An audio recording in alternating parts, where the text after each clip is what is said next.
Hey everybody, welcome back to the channel. I want to thank everybody who joined me on Friday night to do the live unboxing of my huge Galaxy's Edge haul video. I recently went down to Galaxy's Edge for the very first time and I had a blast and bought all kinds of cool stuff. And you know me primarily as a Black Series collector.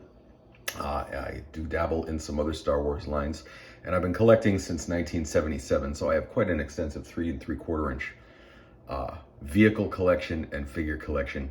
And one of the things I really wanted was this, and I saw it in person down at Galaxy's Edge. Ooh, jeez. And it is so cool. So the E-Wing, I loved the E-Wing ever since I first saw it. Way back in the 90s, they did a Action Fleet E-Wing. And that was a very, very hard to find E-Wing. I do actually have a copy of that. And I know Micro Galaxy Squadron just released one. And I just always loved this ship. It's kind of like an X-Wing fighter of the new age. So I thought, you know what, let's unbox it together. I'm sure you've probably seen people unboxing this before. On YouTube, there's lots of unboxing videos, but hey, let's give the old hyperdrive try, shall we? So, all right, so let's start with this. I do intend on keeping the box. I do love these boxes. It's an absolutely gorgeous box. So we're gonna put it down like this. By the way, I'm in my new kitchen. I do have a really cool spot to do some videos, and we'll kind of walk through it over the coming weeks, and I'll introduce you to the new filming station and everything. But this here, so let's go. We're gonna open up this flap, and we'll pull out the box. Okay, get the box out of the way for now. And this is what it looks like when it's right out of the box. So everything is pretty neat and squared away. It comes with the cardboard inserts. There's a KE4N4. I guess that's supposed to say Kenner. I guess that's kind of like Star Wars droid speak for Kenner. So there's all the components. So let's get to it here. So I'm gonna just start sort of rather gingerly unboxing these things. It comes out super easily, wicked easily. Look at this. I mean, there's just basically just kind of sort of tucked in there, but there's none of those twist ties or those crazy tape or anything like that. So it's kind of nice. It's just kind of all, it's basically like friction fit in there. So that's cool. So I'm just taking these pieces out, and we will get to KE4 in a minute. So we'll take that out, we'll leave them there, and then this is what we've got. So here's the fuselage, the cockpit area. Now, all right, so it's got the retractable landing gear. There are the spots for it. So my first impression, it's good. It's good. It's kind of that new age plastic that they use. I'm not a huge fan of that plastic. It's very lightweight. It feels like it should be twice this heavy, if I'm being completely honest. It does feel like it should be twice that heavy. But you know, you get what you get, so you don't get upset, right? That's what they used to say in my kids' kindergarten classes, and I guess we'll go with that. You get what you get these days. And then what does this do? This slides forward, I believe. Doesn't it slide forward? I don't know. Let's see. Slide forward or up or something. I don't know. We'll have to figure that out. So we'll put that on ice for a second. But there it is. It's a really cool blue. I'm a big fan of this sort of powder blue, like a San Diego Chargers blue. And it's got nice detailing in there. Yeah, there's some nice windows. You know, the cockpit is a separate piece. I thought it was supposed to like slide forward or something, but mine doesn't. I don't know what the heck is going on with that, but okay. Well, we'll figure that out in a second.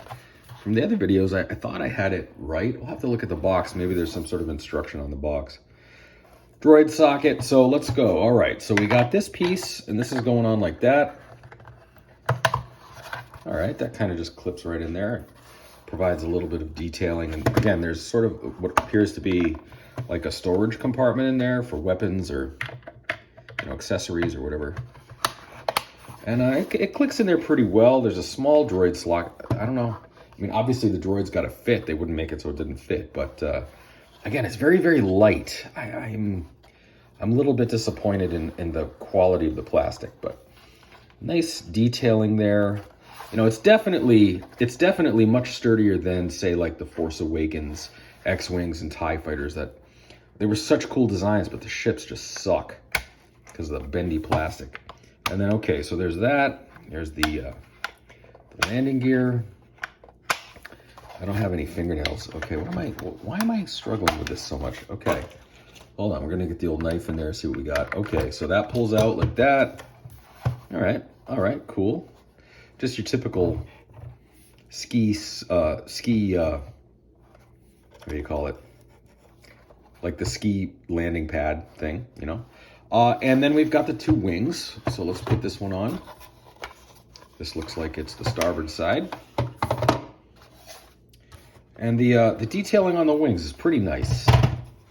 It's pretty nice. The wings feel as heavy as the entire fuselage. So I don't know, maybe it's a little bit different. I don't know, if you have this, let me know what you think. I mean, it's nice, it's rigid and sturdy, but man, the plastic is so light, you know. But so that's a really cool, I do love that. I love it when people, you know, when Hasbro does the landing gear that comes down. That's a very cool detail. I know they did that on Poe Dameron's X-Wings, and I really liked that. So that's very cool. Okay. And then, again, the weathering. There are some details or appliques on there, which look really good. I'm happy about that. That looks good. Some weathering on the engine. All right. Let's put it on. Should just be a little clickaroo. There we go. All right. There's not a very satisfying click to that. It just kind of sort of goes in. All right, and then the same thing on this side. It's another nice wing, appliques. The paint looks really good. It's certainly not sloppy. Everything is crisp.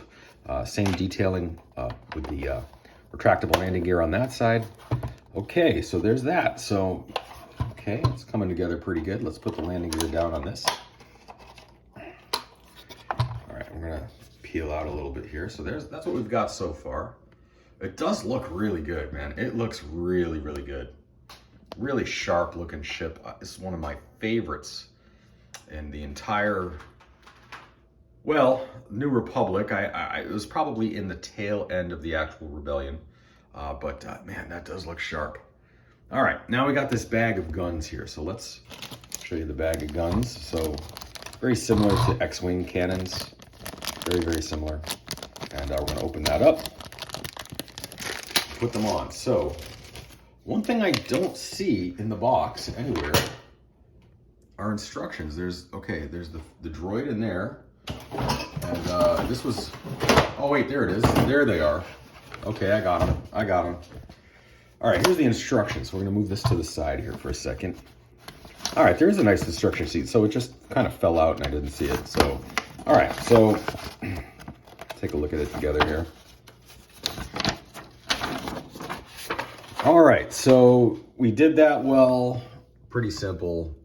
All right, put the guns on. All right, so that looks like, so this little interior portion goes towards the inside aspect of the ship, so it just plugs right in. So we're gonna do that. All right, there's one, and I'm gonna do this other one off camera, like that. And that is pretty much the entire process. They just click right in. That's a satisfying click. I think that's the most satisfying click I've heard on this thing so far. So there it is, all dressed out. It's got the, there's no firing features on this. There's no electronics. There's no projectiles. There's no decal sheet. This is what it is. Now, I paid 130 bucks for this. You do get the awesome vintage style box. I feel kind of like, and you do get the droid, and the droid is very cool. We're gonna take a look at that in a minute. But honestly, I kind of feel like for 130 bucks, there should be some sort of, I don't know, lights and sounds. I'm a big lights and sounds guy, and it just kind of feels like it's missing. So, all right, so there's that. And then let's see. All right, yeah, it talks about the canopy. And it does say right there, so like it's supposed to slide forward. Now, I'm sure mine will, but it doesn't want to. It does not want to. Mine does not want to slide forward. So I'm going to check again here real quick. But we are going to open up KE4 as well. So I'm going to take KE4 out of the box here. Now, typically I am a vintage collection collector, and I do like keeping them on the card. Having said that, here's an unpunched. Oh man, that's gonna be tough. Maybe, am I really gonna open this? All right, I'm doing it for the people. I'm doing it for my fans, as Ray Lewis would say. Doing it for my fans. All right, here we go. So we're gonna open this bubble up. All right, my knife is so dull. This blade got me through the last couple of weeks of kitchen renovation, so it's on its last legs. This blade will not die. I thought it might have one or two more jobs in it, so we're keeping the blade on until the very end. I just don't feel like buying any more blades right now. So, all right, so there's that. All right, there we go. I'm not a ripper of these bubbles. I will keep the card. There's KE4N4. He's cool. You'd be forgiven if you mistook him at a distance for R2D2. He's pretty close, very close. Now the card is pretty cool. The card is definitely pretty cool. It's an AI generated or computer rendering of it, which is always a little bit disappointing. I feel like, there's actual source material. So why didn't they do that? It says Ahsoka. And I'm not a huge fan of the Ahsoka text. It's okay. But it's got the Star Wars wrap around it. And then this is possibly the most boring card back I've ever seen, unfortunately. So it says K4N4, but there's no call outs. It's all gray. There's just legalese. I mean, come on, give me something. Give me a little bit. We couldn't do anything. This was it. I don't know, that's a little disappointing. So, all right, fine. It is what it is. KE4N4. So, let's see. He is so he's like the Build-A-Droid parts, which is fine. I like that. I actually appreciate that. The third leg. Third leg comes out. All right, and let's see how he looks. So, here he is. So, if you want to take a look, that does look pretty cool.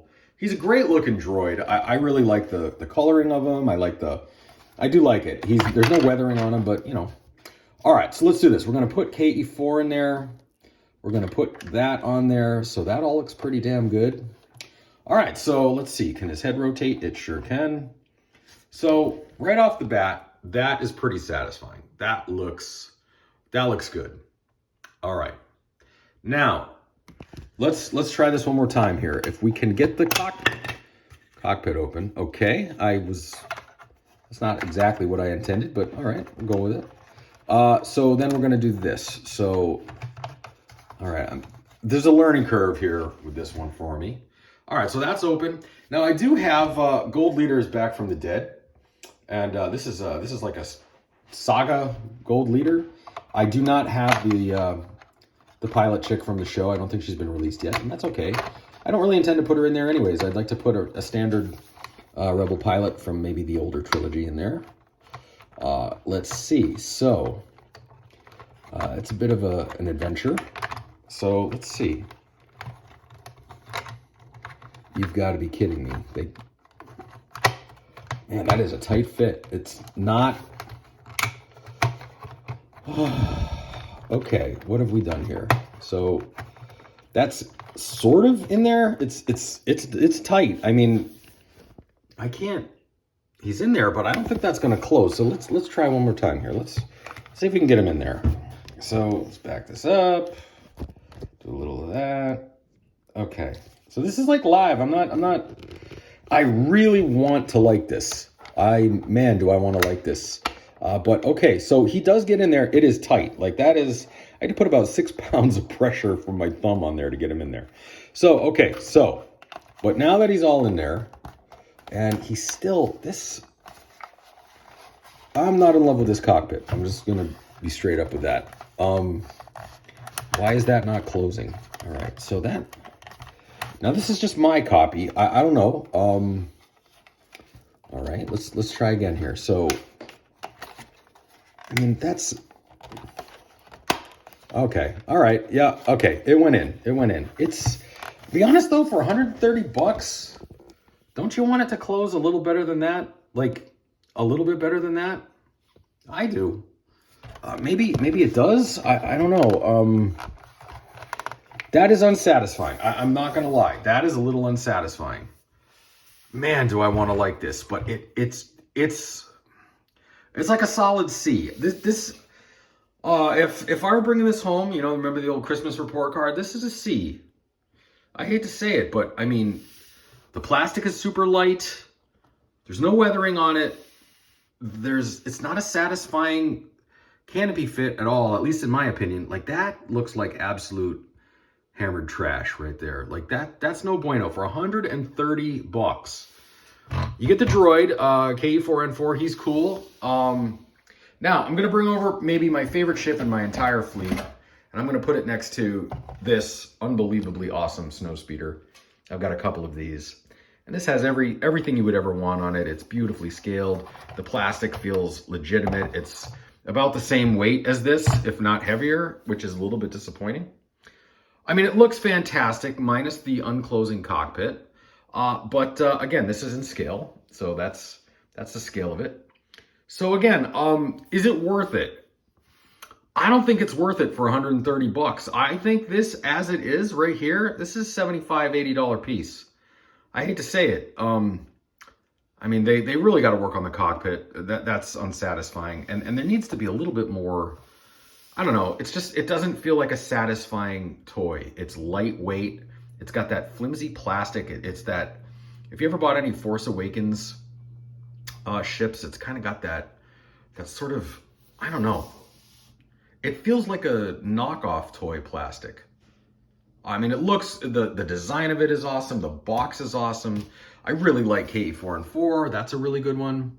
You make up your own mind. I mean, man,